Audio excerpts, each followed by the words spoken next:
All right. So I thought it would be funny to share a little bit of San Jose State and show you our prize students that we have here. And I found this as I was looking for pictures of my university. So I haven't seen Thor in my chemistry classes, but it's nice to know that there's the potential that I'll run into him someday. So the title of my talk is In Pursuit of Connections to the Submicroscopic Level. It's not about the visualizations. And I have to confess that when I was trying to come up with a catchy title, I was thinking more about, surprisingly, Lance Armstrong's book about it's not about the bike, it's the journey, right? So that was sort of the idea, is that visualizations are the tool that, that I'm using as a means to explore a little bit more deeply how students think about concepts within my chemistry class. And I've done clinical studies apart from my lecture, studying another professor's students to have a bit more robust means of looking at what the students know going into looking at visualizations, how they make sense of their understanding, and then how they do think about these visualizations. And before I start, I should also say that I've collaborated quite extensively with Sevilla Kagan, Sarah Hansen, Adrian Vialta-Cerdas, and so I'd like to thank them up front right away, just because they've been really helpful in terms of a lot of the study design and talks that we've had just regarding it. All right, so background. I thought it might be good to go into the misconceptions, and in part, the reason that I'm going there is because this was really what was useful in terms of the design of the visualizations, even though this isn't about the visualizations, right? But you have to understand where students' pitfalls are in terms of, I guess, their areas where in your teaching, you're trying to really hone in on those areas. And we know, of course, that misconceptions can be strongly held, and that how to overturn them takes much more than just telling students this is the answer and now accept this. But it is important to understand where students are, and that was in part what was used to design the visualization tools. So some of the main ones that you come away with when you examine the literature are just that students review ionic compounds a lot of times as reactants. They view them as molecular pairs or ion pairs. A lot of times when they think of precipitation reactions, of course, a name that's used to describe precipitation reactions are double replacement reactions, which is kind of a misrepresentation in terms of what's actually happening at the submicroscopic level, but it's really useful if you're trying to think of how to appropriately balance an equation.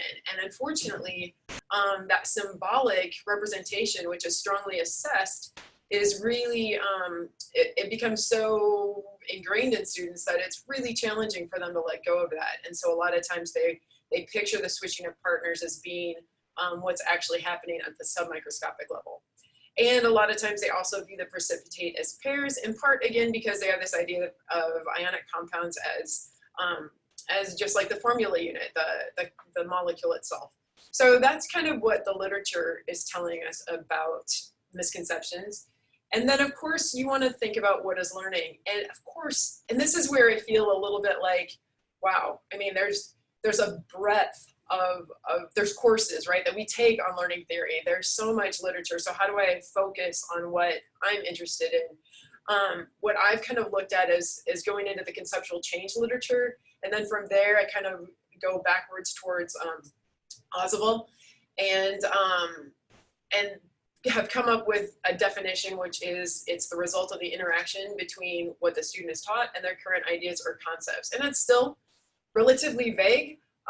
Well, in a sense, but as the Posner, Streich, Hewson, and Gerzog group began to clarify, they define learning as a rational activity, as you can see, coming to understand and accept ideas because they are seen as intelligible and rational. It's a kind of inquiry. The student must make judgment on the basis of evidence. They're concerned with ideas, their structure, and the evidence for them. And it's a process of conceptual change, which is kind of the main takeaway behind the Posner article. So I focused here because this is really ultimately the task at hand when you're presenting students with these visualizations, is you want to take into account what their understanding is, and then you want to give them these tools in the sense that they have to make sense of them and have discussions about them. And in essence, they're making a judgment about the tools. And so that's kind of how the context of all of this forms, is focusing on how do we kind of play with this conceptual change idea and really emphasize it in an activity.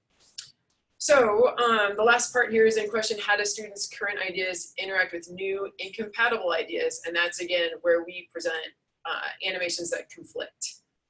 So again, this is just a little bit more going into the context behind the design of these visualizations in conflict. And I wanted to also report that there is a growing body of research about making use of incorrect and correct concepts, that it spans quite a few disciplines, from math education, physics education, and so on biology as well, where researchers have looked at how students do make sense of partnering correct with incorrect ideas. But a lot of times this is done as a discussion tool. So as it says, it can be used as an instructional support that compares erroneous models and correct models. So the instructor might ask students to share their ideas, and then they want to equally kind of pay, not tribute, I guess, I don't know if tribute's the right word, but they want to acknowledge students correct. That's my automatic lights here. If I don't move, the light goes on. They want to have a look at how students make sense of correct and incorrect ideas, so they want to acknowledge both. And then there's sort of a guided discussion, is initially kind of what you see in terms of some teaching strategies, and then these have been studied in these articles that were mentioned. But a lot of times in these types of studies, what you notice is that the students are really empowered to ascertain the nature of the conflict on their own. They're contributing their ideas, and so they're kind of mediated through the instructor. And so the idea of coming into this with visualizations was to actually kind of give students the power to make a decision. What animation could be correct or incorrect if you're presented with opposing models, and how do you form that decision? What do you use as the basis for that decision? So that's, again, kind of giving some background to where we started. And of course, this all started with looking at Roy Tasker's really scientifically accurate animations of redox, and then asking the question, could we design an animation that could be compared to it that was actually wrong? And we tried to model an animation that looked like Tasker's, but again, with the different animation artists, different visualization tools, it wasn't so easy to do. And so we ended up making a really short animation compared to Tasker's much longer animation. Ours didn't have narration, and Tasker's did, but in the study we tried to, that was done to make sense of this, we tried to take out Tasker's narration, I think, in the study, and then we had our animation that was much shorter. And the thing is that in spite of the fact that, I mean, I felt like it was so obvious that the Tasker animation was the scientifically accurate animation, and in this study, we basically presented the two and said, we're not going to tell you which is the right or which is the wrong one. Your job is to try to figure that out. Students still struggled, and a lot of them ended up kind of moving towards the simplistic model just because they could really explain it, and it fit with how they pictured the reaction. So they kind of went down that road of, well, I can really explain this. Some of them even saw it as almost like the step toward the more accurate model. Like this was, you know, the molecular equation, and then the other animation was going into more like, well, more of the actual what's there. And so they looked at it as almost one was connected to the other. But so it was interesting, and the problem was that, again, we couldn't make these animations very similar to each other. And so that was kind of really the limitation of this particular study at that time. So we set out to design animations that looked very similar to each other, and then really positioned the features that were accurate, inaccurate against each other so that we could study more intensely how students make sense of these animations that are in conflict to each other. So I didn't read through all the text that I have written, but there's some past lessons learned there. And so I think I'll just kind of move ahead, because what I want to talk about is this. We need to afford students a place to think about their atomic level understanding and become critical consumers of what is viewed. That was really the whole point behind this, is trying to find a way to do that. And so this is one attempt, and here's what we did. So to frame it, again, the intention is to create these animations, but a passion of mine has always been to try to draw connection to what is this an animation of? What are we looking at this relating to in terms of experimental findings? And this is kind of that, you know, chemistry is a lab-based subject. It's about reactions. And so bringing the students back to reactions and trying to connect the animations to it was really important. In addition, bear in mind that this was also designed thinking about students at my particular university, where we have students that they do a laboratory on conductivity.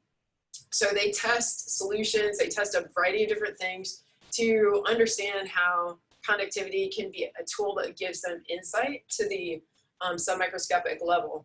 And then they're also doing a follow-up lab where it's the traditional mystery bottles lab that I think is rather common. Maybe you even have a lab at your university, where the students are presented with a series of 5 or 6 solutions that they are told they don't know exactly which is which, but they're told that it could be any of a particular list. So they at least know what could be reacting, but they don't know exactly what's causing the reaction that they view. And the puzzle is to figure out the label that goes with the solution.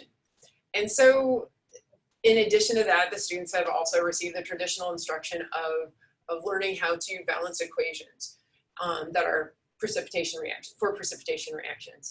So we set out to create videos. And so with the videos, I'm just going to share this first one. It has a little bit of music that goes with it.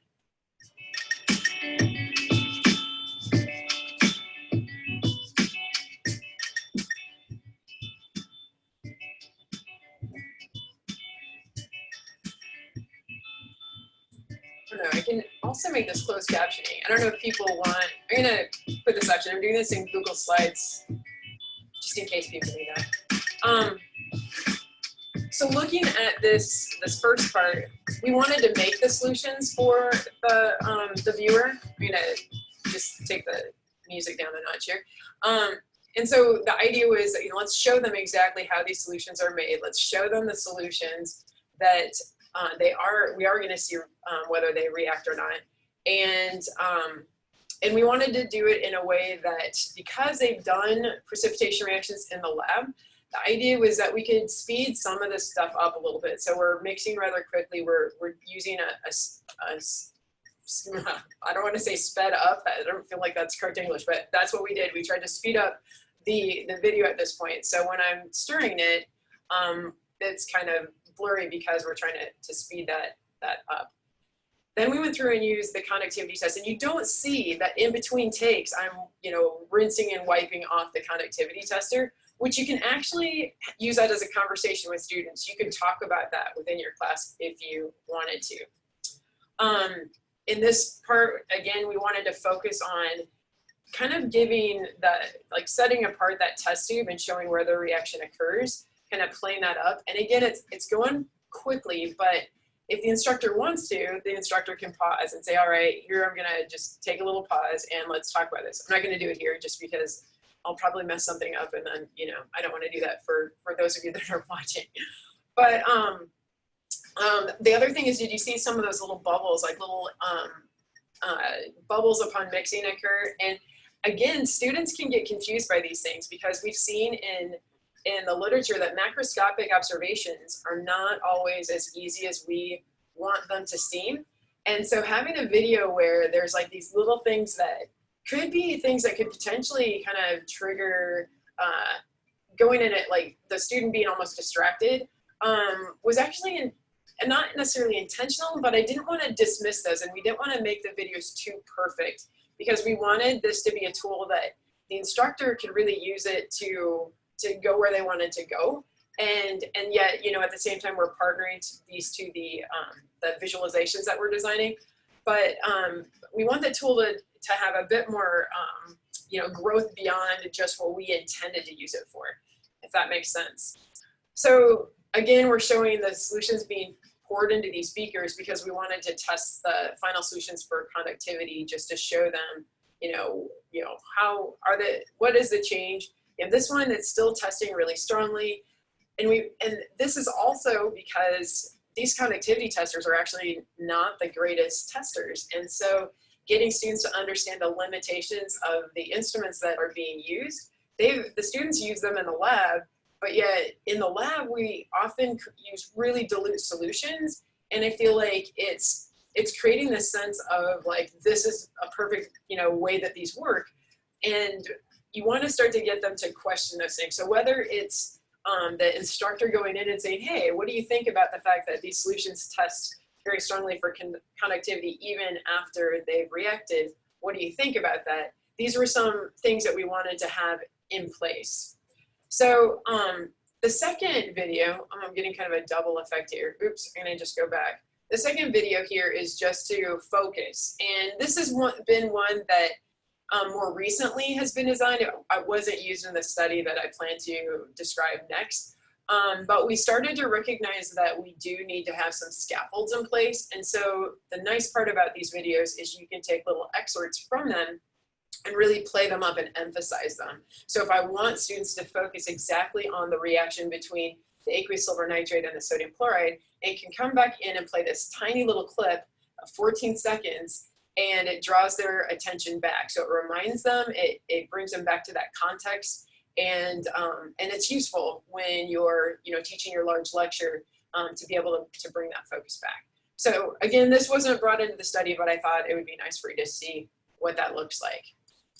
So when I asked students in a clinical setting, and the clinical setting, just so you know a little bit more about the participants, these were students that were enrolled in a general chemistry course first semester, mostly. There were 20 students, 18 of which that applied. They were first semester. How I did that is I went into the class. The instructor said, sure, come in. You can seek students to invite to do your study. And this instructor is really supportive of me. Like, she's somebody that's like, she would remind her students like, hey, try to participate in this study. It'll be really good for you to learn from the experience. And so I had her support. But then interestingly enough, I had two students that heard about it. One was actually a workshop leader who was in his last year, who just decided he wanted to participate in the study, and I didn't turn him away. And then the other student was one that actually heard about the fact that there was involved in this a small like gift card. I don't know if a gift card's right, but like we have a university tower card that they can get some money on that. And so there was a little bit of payment for their work as a participant. And so this student wanted to do it just because she needed some cash. And she had taken my class the semester before. So I thought, all right, you know, fine. Well, I'll let you into the study. And so that was like kind of the makeup, but they were either in their first semester of general chemistry or had taken it. And they had, again, a lab on conductivity and precipitation, and they'd had instruction about how to balance equations. So when they came in to watch that video, one of the first questions I would ask them is, when you see this video, what looks familiar and what looks unfamiliar to you? Because I just wanted to make sure that what we've video recorded for them or portrayed in the video is actually something that is familiar. And I got pretty honest responses. And so what you see is a table of where I just kind of documented what they described as things that were familiar, and then the things that are unfamiliar. And so a lot of them, the things that were unfamiliar were some of the substances. Like a lot of them reported that they had never seen a dark precipitate before. They'd mostly seen only white precipitates.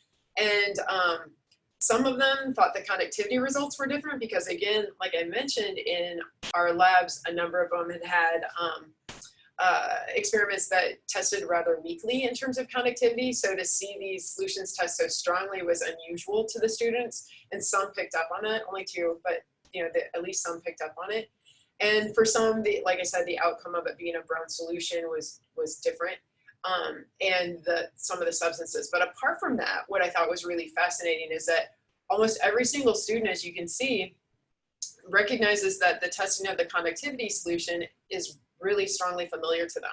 But this is what's kind of interesting, is that even though this is familiar to them, that doesn't mean it's clear to them. It doesn't mean that they understand it well. And many of them don't really understand the nature of conductivity, and that starts to come out in the study. So this was, again, to look at the background. Only 3 students expressed that they didn't know anything about precipitation. And these are just a few quotes of students when they're describing their understanding. So K-12 was saying, precipitation, I'm not really good at it yet, so I still kind of like suck at it. I kind of really don't know it much yet, so it's really difficult to explain. K-13, I'm not going to lie, I did hear it surrounding my time, but like I never actually absorbed. I'm not sure exactly what it is. When I think about it, I think it's like condensation a little bit. I don't know if that's right or correct.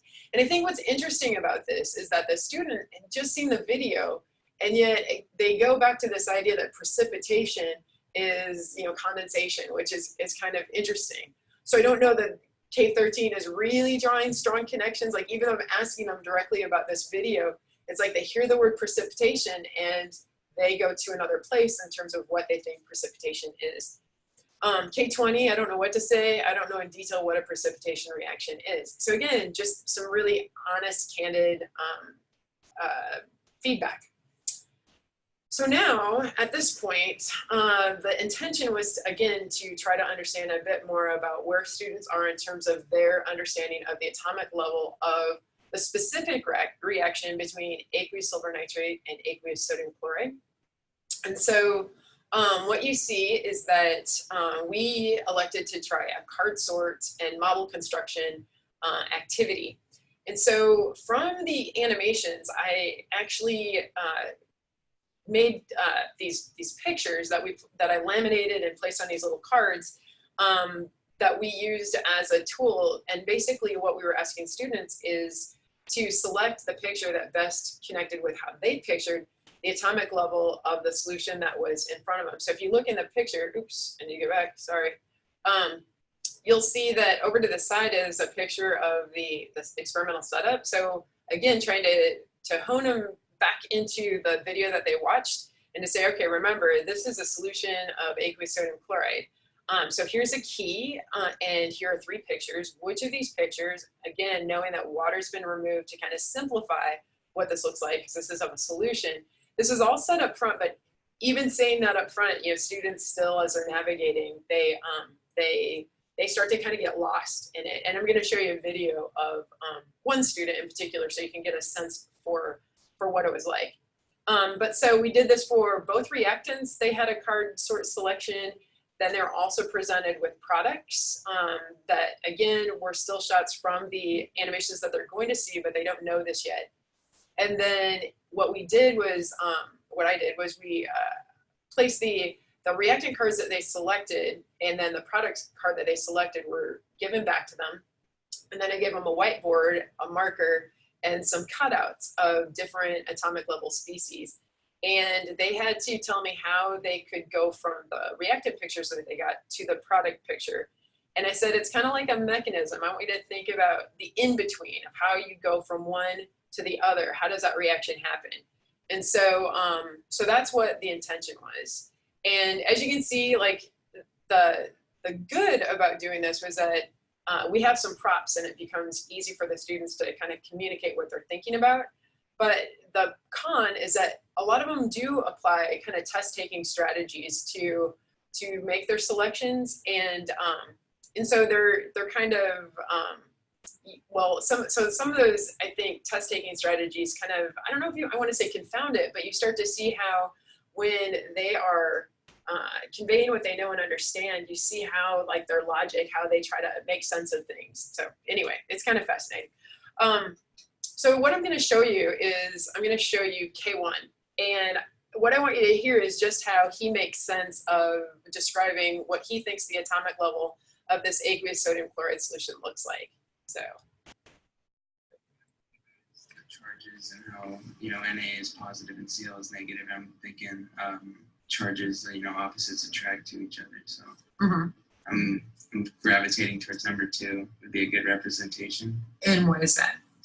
Because it has the chloride ion and the sodium ion connected to each other, but they're still separated. And see, that's where I'm confused, because this could also work. The only difference is that these are all jumbled together, but these ones, and they're connected, but these ones, they're connected and separated. And the reason why I think, so I would think it would look like this. Okay. Because they disassociate, and this shows the separation between all the ions, but they're still together, the Na and the Cl. So your voice went up on dissociate, and I'm wondering, why is that? Are you unsure if they dissociate, or? So I'm using dissociation because a lot of the things we're learning have to talk about whether they dissociate because solubility rules and stuff like that. So yeah, I'm using disassociation because it's a topic I'm learning right now. Gotcha. I'm trying to use. Okay, so this is what I found was really fascinating, because when the student starts out, he goes right toward really foundational level concepts. Opposite charges attract. That's one of the first things that he describes. A sodium ion attracts with a chloride ion. And again, I think this is so indicative where students kind of first go. They're going to kind of that really foundational, this might even be something that they're learning, you know, junior high, and it goes back to that. And so they're kind of stuck on it. But then as they start to, you know, keep playing with the ideas, what you start to hear is their attempt to connect to these more recent things that they're learning about. He uses dissociation. He talks about, you know, he's learning about how this connects to solubility rules. And while it's still something that you can sense that, you know, he's not actually mastered at this point, that he's still kind of involved in, you know, still, I guess, learning about, you can hear that kind of like, okay, but he's trying so hard to connect to it. And so what I wanted to show is that even though he starts out thinking that this second picture is the one that is the picture that he wants to select, he goes, like, there's one point where I think he almost gets so close to getting it, because he actually goes and he picks the one with the separated ions, because he talks about how when you have a solution and it dissolves, he knows that the ions separate. And so then he starts to select the bottom picture where they are separated. But then I ask him about his, you know, the connection to the evidence and the conductivity. And this is where he kind of ends it for his solution. It's highly conductive in the solution. That means energy can pass through it. So maybe, I don't know, maybe it might be 3. Oops, sorry. Sorry. I don't know why I did that. My mouse is super sensitive. Okay, I'll go back, sorry. But so ultimately he goes back and he picks this, this top picture, because he talks about its connection to the conductivity. And so you can see where the decision that he makes, how he's trying to make sense of it, but he's still really struggling with it. And so this takes us to the product selection. So how does he make sense of the product? So I'm just gonna play these so that you can hear it. Yeah, so what I'm thinking about is, so right now I notice this is weird. So for 6, you have all these ions clustered from one of the solutions, and then these ones are separated. So I wouldn't think that would happen, because what I'm thinking of is like when you combine 2 solutions, you would like write the net ionic the total ionic equation and everything. You would like count each side to calculate the conductivity of it. Actually, no, this one makes sense, because usually when you combine two reactions, it will form like a solid. So this will, like, this indicates that there's a solid that's been formed. Okay. And then these leftovers are like leftover nitrate ion and sodium ion. That's the aqueous solution, I guess, that was formed after the reaction. Okay.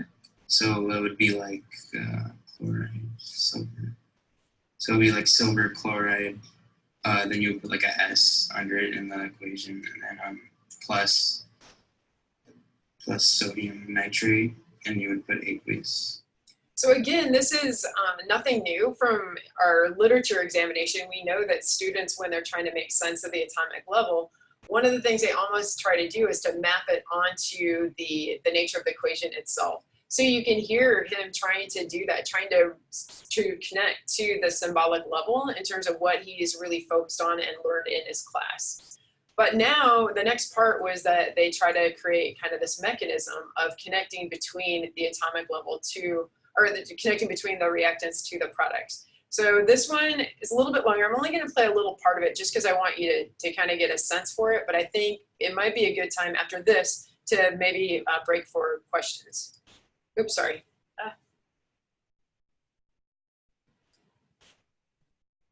So when I would pour these into water, this is like the first thing that would happen. They would all separate like that.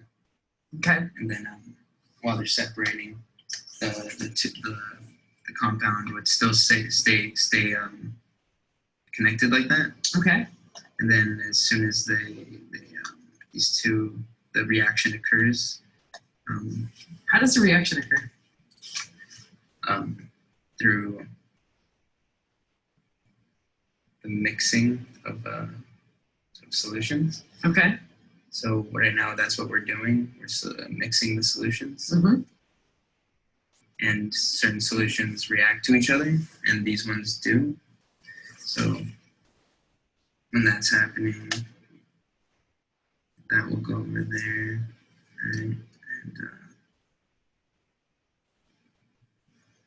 oh wait, no, this wouldn't go over there.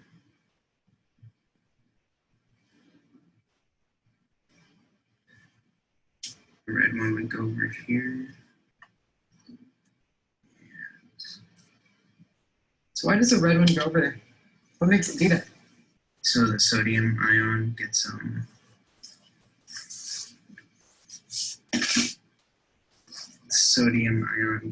transferred over to the nitrate. Oh wait, actually, no, the sodium ion wouldn't move; it would actually stay. And what would change is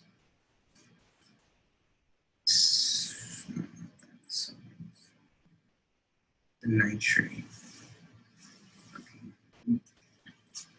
So the nitrate ion.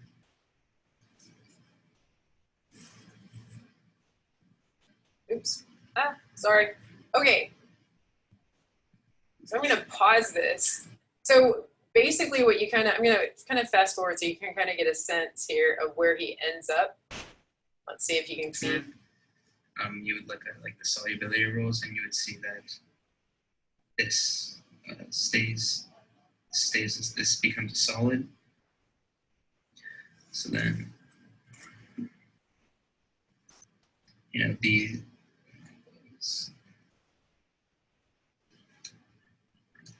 well, I guess I'm just showing the transition. This would be the product, but these, since they're going to form a solid, they would all go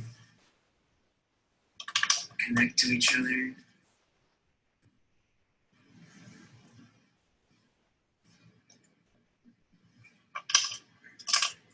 All right, I'm going to stop it there. But so he basically kind of forms the precipitate, and he doesn't quite match it exactly. But the other thing that I think is kind of interesting is that we're starting to look at the way that he's, not just him, but all students, how they are making use of the magnetic species to kind of move them. And so we find kind of some purposeful, almost direct movement that is connected to their understanding of the equation and how they think these opposite charges will go toward each other. And it's less about like the authentic, like this is what these species would look like in terms of the more like detailed movement of a solution environment. We don't see them trying to make those kinds of motions very often. Periodically, we'll get students that'll wiggle them a little bit, but mostly they're really purposeful in the connection to the equation. And so we see a lot of movement that's tied directly to the equation part, making the connection to that.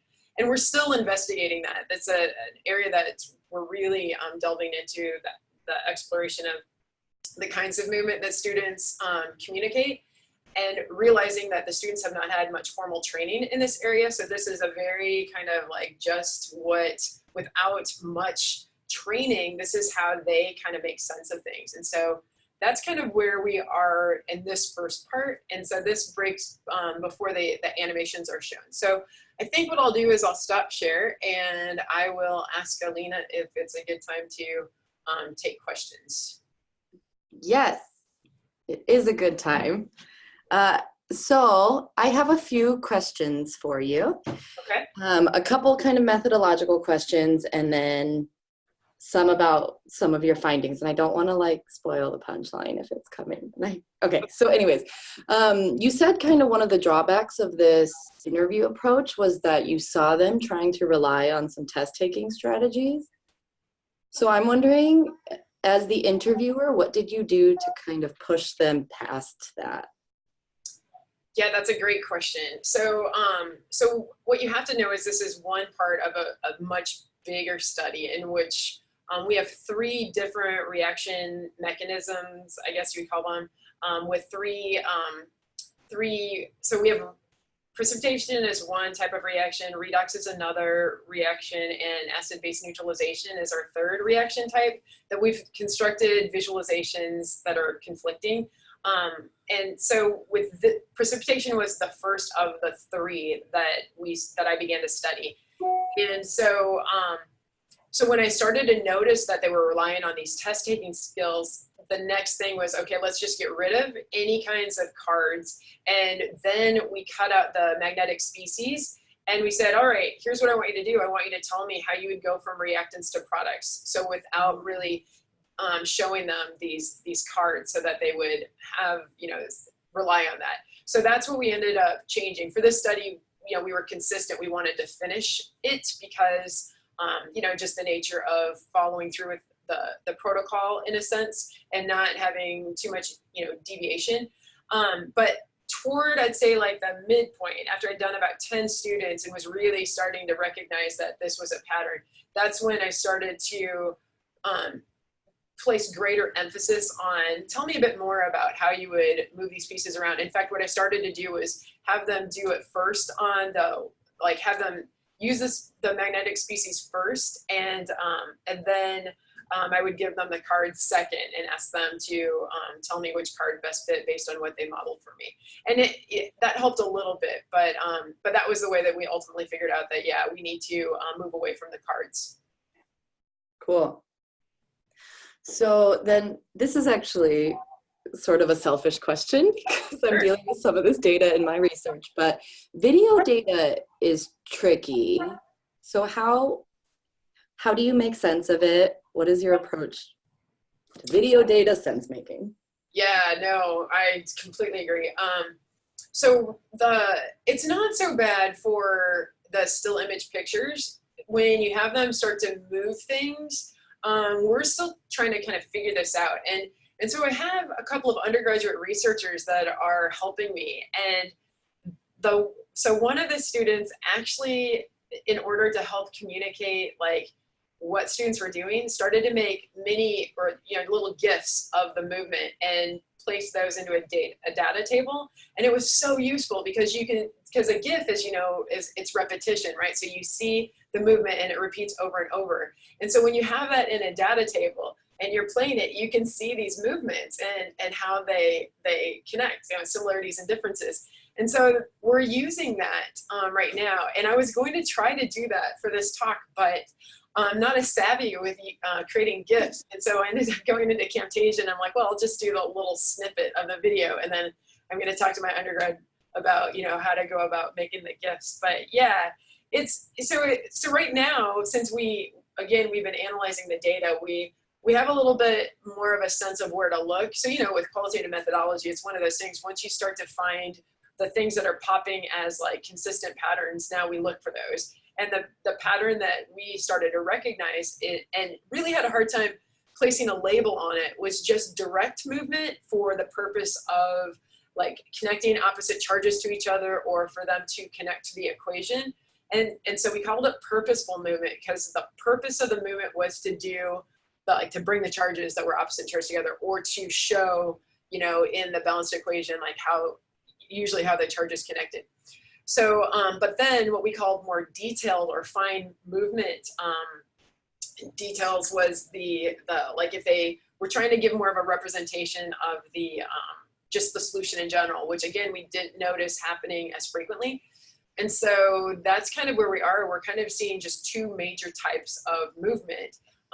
And, you know, so we're curious to know whether or not if we start to train students and give them more, you know, like models to use in our instruction, if we can get students to change, if they start to have a better vocabulary or sense of communicating physically. Because right now they kind of seem impaired almost in their ability to communicate in this physical sense. And it's because, you know, if you think about it, there's just not any opportunity other than we have like one lab where they make models, but they're the wooden, you know, ball and stick ones.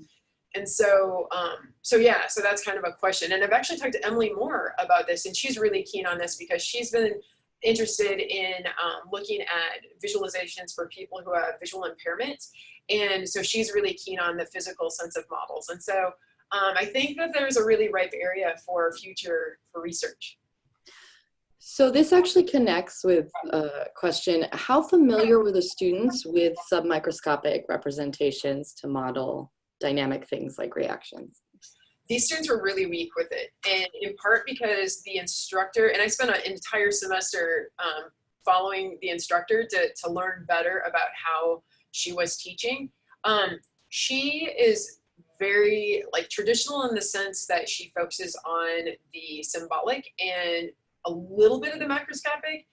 She does, I mean, it's not that she's devoid completely of some microscopic representation, but these students were limited in their experiences with it. And of course, the hard part is that these students have all taken high school chemistry, so it's hard to know what they've learned in those past courses and what they've really honed, because a lot of students describe they look at Khan Academy, they look at a lot of different video resources, and so it's not like you can say, oh, they've never seen this before. It's a little bit trickier than that. So I think they're getting some practice, but you know, how they're choosing to make sense of it maybe has never been as centrally focused as it was for this study. Okay, cool. That's the end of question time. All right, so give me a sense, how much time, I know I'd used more than my 20 minutes, so what should my intention be for this remaining part? How much time? I say focus on kind of your main takeaways. Okay. We'll have a little bit more time for questions. Okay, so let me go back then. I'm gonna share my screen and here we go.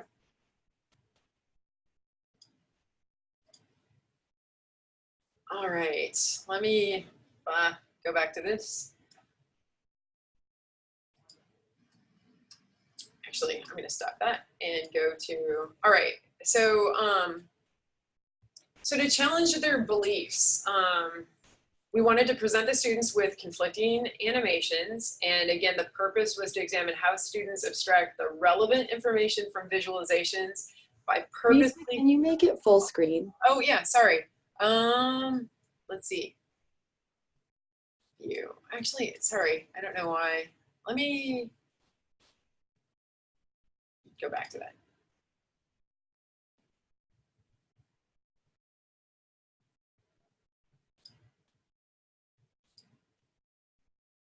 There we go. Okay, I'm gonna have to do a little navigating here.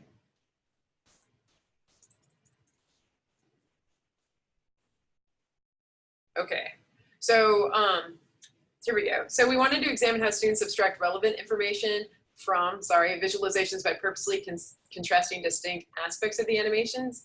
And so with the aqueous solution, the states of matter beliefs was challenged. So a lot of students actually struggle with their understanding of the liquid state. And so we wanted to actually, use the visualization to challenge what they think about the solute in the solution.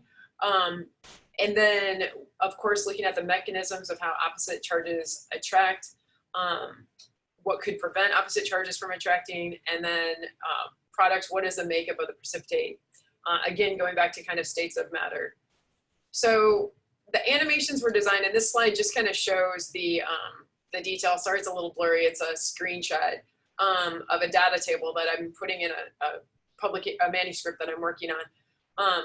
So it kind of shows you the way that the animations differ from each other. So just to give you a sense, animations 1 and 2, notice that the reactant solutions are completely identical to each other. And in fact, for animation 3, the aqueous silver nitrate is identical. The only change that we made was to throw in as kind of a little herring, or a little red herring, is the a solid-looking sodium chloride. And the struggle with this is that a number of students, when they're thinking of how the solutions are made, they recognize that a solid is dissolved in the water. And so a number of them kind of go to this because they know that the solid dissolves in the water, but then the separated ions isn't quite like what they expect to see. A lot of them want the paired look. So this kind of presents a little bit of a conundrum to them. But so these were the 3 reactant options. And then for the mechanisms, the first one, of course, is the most scientifically accurate, where we're showing how the silver and the chloride ions can come together, even as pairs in some instances, and then the greater aggregate forms. And so we do a lot of prep with playing with still imagery, and then being really careful about what we animate, because we know that there can be a lot of cognitive load issues and concern. And so when we have these really detailed pictures, it's usually kind of in a static state. And then we remove the water molecules to allow the movement to occur, so that we remove kind of that cognitive load concern. And so for this first one, we're showing the aggregate forming. The middle one is the play on the double replacement reaction, in which pairs form of both the solute and the spectator ions and the precipitate. And the third one is just kind of a wacky one, where we tried to figure out if we started with this solid sodium chloride, how could we reasonably get that to react with the silver nitrate? And one was to have the silver ions kind of go in and hit the chloride, and then pull the product out. And then you kind of had the sodium that nothing happens to it. And so it just kind of flies out into the solution, and you end up with this being your product for the 3. And so again, the really fascinating thing is that in the pre-visualization exercise, the students were presented with this card sort, and they had an idea of what they thought could be happening, and they communicated that through moving these magnets around. And so they want so badly to see that in the animations. Yet when they go to these animations, they don't see that. And you see this struggle that this isn't what I did, but okay, so now what do I do? Because you've told me that the animations are, that I have to figure out which one is the most scientifically accurate. And so they're charged with this task, and you can see them like really trying to it's a puzzle to them, and they're trying to figure it out. So this is the nature of the 3 animations. I'm gonna go ahead. The animations are relatively quick, so I want to share them. And this is actually revised. So this wasn't the one that was actually used in this study. We've revised it to make more connections to the macroscopic level and to bring in a key. But I wanted to get that in since I know we're limited on time. And so we show the conductivity tests. And actually, let me just state that when we show the conductivity test over here, we wanted to be consistent with the evidence. So the evidence was this. We don't change the evidence for all 3 of the animations. And we're telling the students, again, does this model fit with the evidence? In the hopes that the student would say, well, this fits with the evidence because you got a lot of separated ions. And when you have mobile ions in solution, the ions move, and then the current flows, and you get conduction to happen. I hoped that would be what they would key into, but of course, that's not always what happens.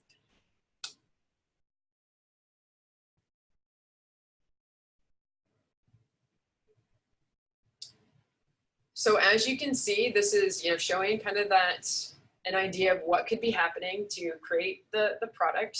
And then we go in with more of the detail and kind of give a fast forward and then pull back out to show them that this is what that would look like. And I don't know if you saw it right at the end of that animation, there was a bit more of like almost a thick precipitate that formed. And we purposely did that, even though it didn't quite match up exactly with the video, because for some of the students, remember this isn't the animation that was used in the study, for a few of the students in this study, it was really hard for them to connect with a precipitate being a solid. They saw it as the solution changed color and that no precipitate formed because that was just a changing color of the solution, and some of them had really interesting reasons behind that. So understanding the nature of a precipitate, even though they'd done a lab, was still rather challenging for students to connect with. So while they did this, they were given a chart that you can see over here to the left where they rated the accuracy of each part, the reactant solution, so the silver nitrate solution, the sodium chloride solution, the mechanism for how it was happening, and then what they thought of the product solution. And then ultimately they were deciding whether or not the animation as a whole was accurate or inaccurate. And so I wanted to show you just how the student makes sense of it, the one that was in the first part. So this is fairly quick, and I'll just show this one.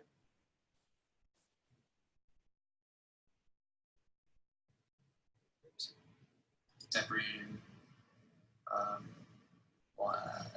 float around, and the water, and then for the sodium chloride also does the same exact thing. They're both aqueous solutions, so I would assume they would both do the same thing. The mechanism, I put a 5-2 because that's exactly what I put on my visualization of it. So to me, that just clicks perfectly. Like it's kind of weird just saying it's exactly what I did. So I think you would all, we marvel at this, right? Like the student says this is exactly what he did. And he did pick the card that looks like this product solution, but at the same time, it's not quite exactly what he did. And I just think it's so interesting how the student tries to say, yeah, this is exactly what I did. And in his belief system, I think he really sincerely believes that. But listen a little bit more to what he says. Yeah. Okay. And for the product solution, I put a 3 actually because to me, I don't understand really why the sorry about the video.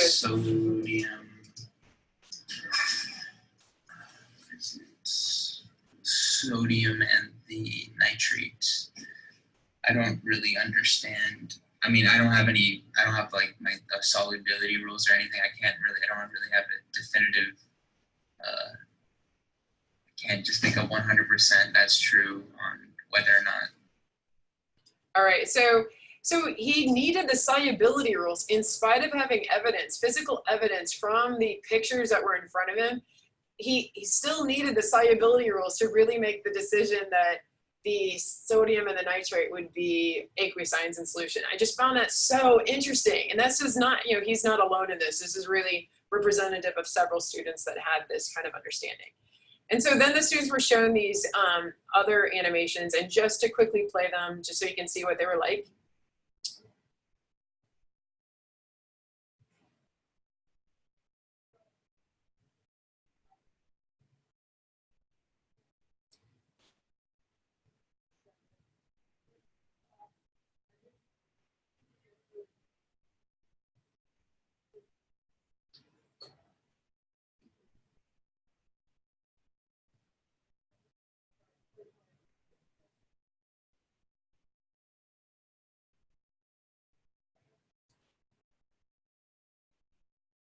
And then for this one,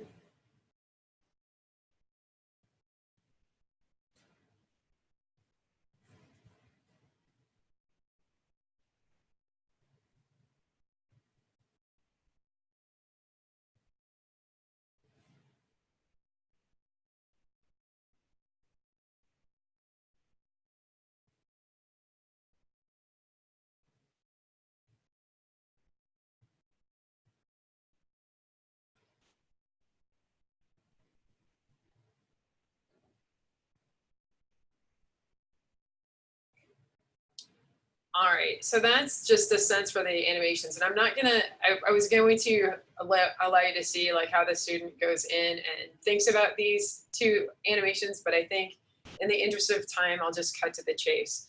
So in terms of the findings, 11 of the 20 students chose the most scientifically accurate animation, so roughly half of them. 5 of the 20 students chose animation 2, and 3 chose animation 3.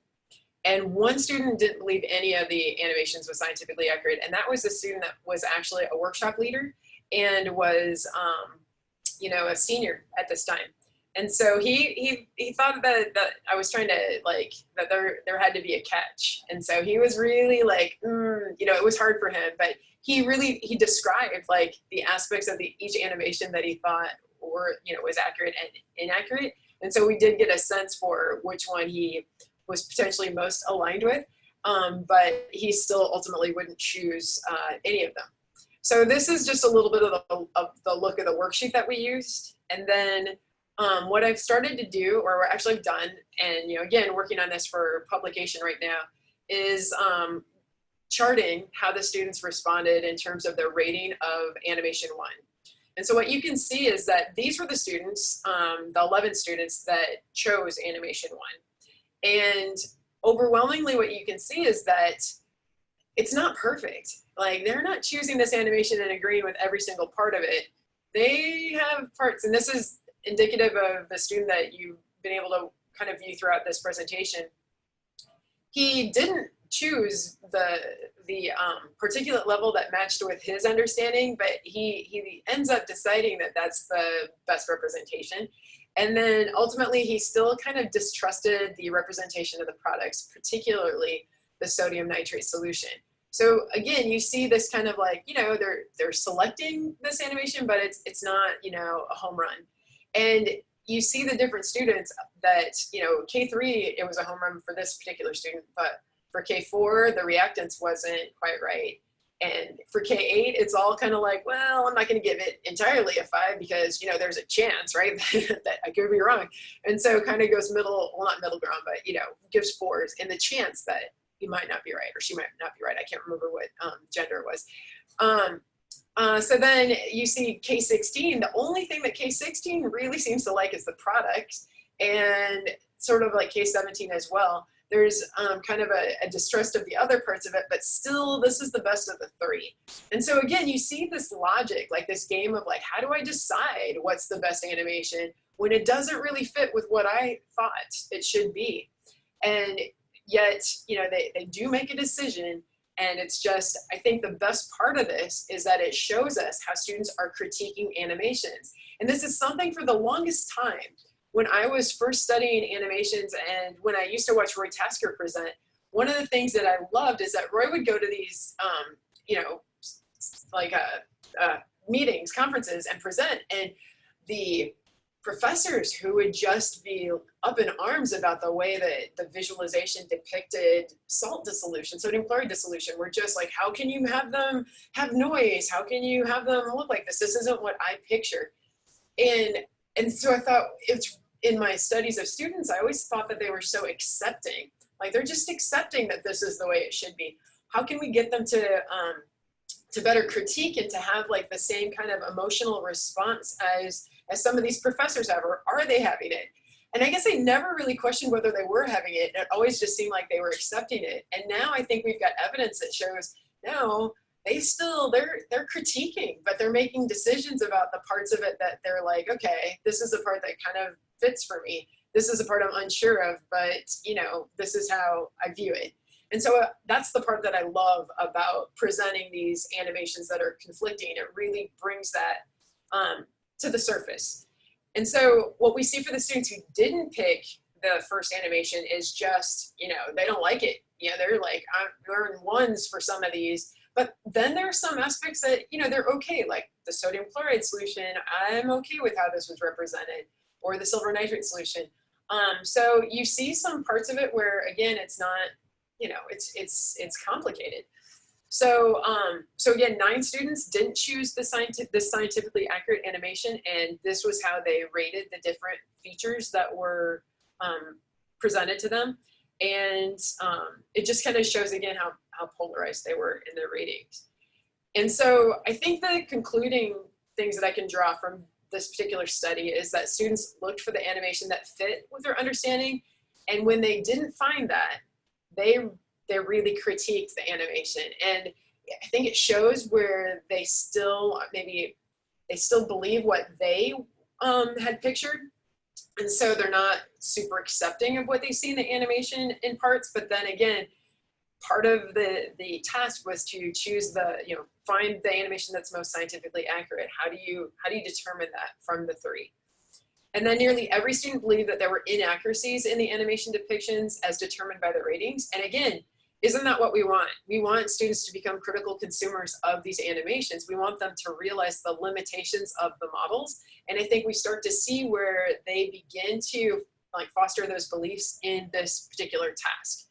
But again, it's one task, and I've been doing this with my students this semester, and I can tell you that I'm playing a bit with how the tools are used with them. I think that was on my last slide. I'm just going to put my acknowledgement slide up.